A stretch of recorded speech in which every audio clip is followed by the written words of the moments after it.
banyak literatur yang mencatat sejarah kelam peristiwa berdarah di Rawagede.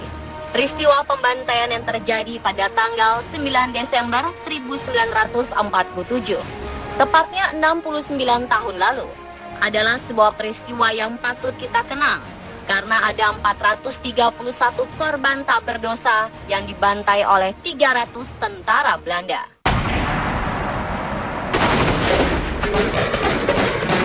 Kedatangan 300 tentara Belanda ke desa Rawagede atau yang sekarang bernama Desa Balongsari, Kecamatan Rawametra, Karawang, bukan tanpa alasan.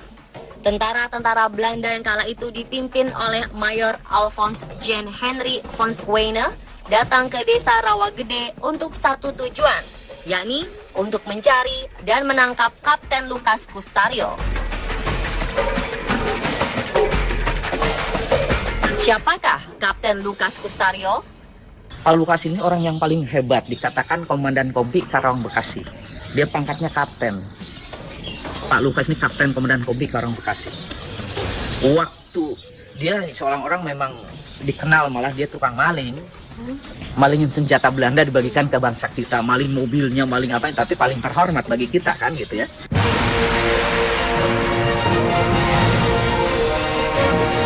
Bagi Belanda sendiri, Kapten Lukas adalah sosok tentara paling berbahaya. Ia dianggap mampu menggalang perlawanan bersama rakyat. Tentu saja hal ini menjadi ancaman bagi Belanda yang bermaksud ingin kembali bercokol di Indonesia pasca kemerdekaan Indonesia pada 17 Agustus 1945. Itu sebabnya Belanda tak ragu-ragu untuk membumi hanguskan Rawagede ketika Belanda mencium kabar keberadaan Kapten Lukas berada di Rawagede. Pada tengah malam, pasukan Belanda berjalan kaki mengepung daerah Rawagede dari segala arah. Mereka juga menutup seluruh akses jalan menuju dan keluar dari desa Rawagede. Saat itu, pasukan tentara Belanda akan langsung menangkap warga yang ditemukan, menginterogasi, dan mengeksekusi di tempat. Peristiwa mengerikan ini mirip seperti yang pernah terjadi pada peristiwa Westerling di Sulawesi Selatan 1946 sampai 1947.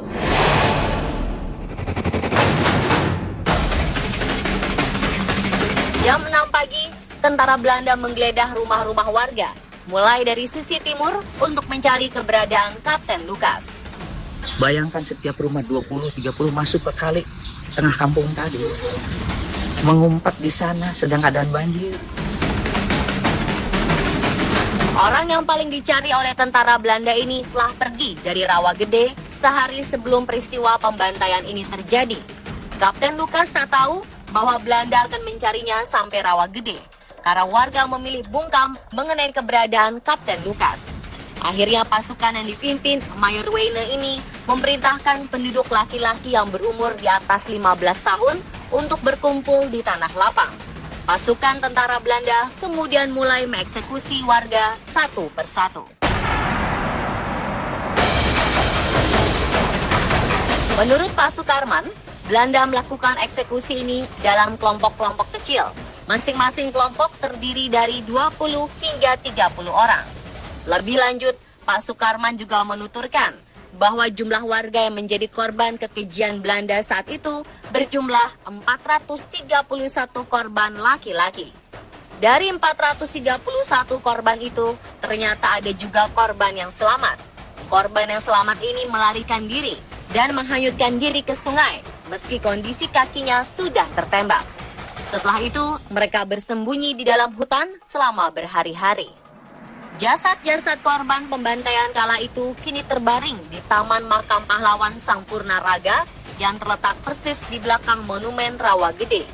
181 nisan yang berjejer di bawah pohon rindang ini menjadi saksi bisu atas sebuah peristiwa kelam yang tak bisa terbantahkan.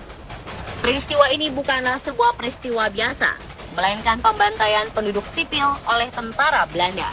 Namun hingga saat ini, pemerintah Belanda masih mengingkari peristiwa itu sebagai sebuah kejahatan perang.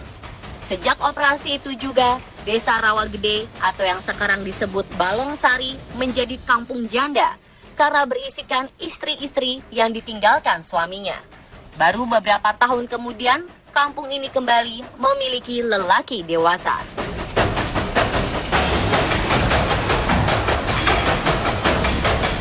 Itulah peristiwa pembantaian di Rawa Gede, Karawang yang terjadi tepat hari ini 69 tahun lalu.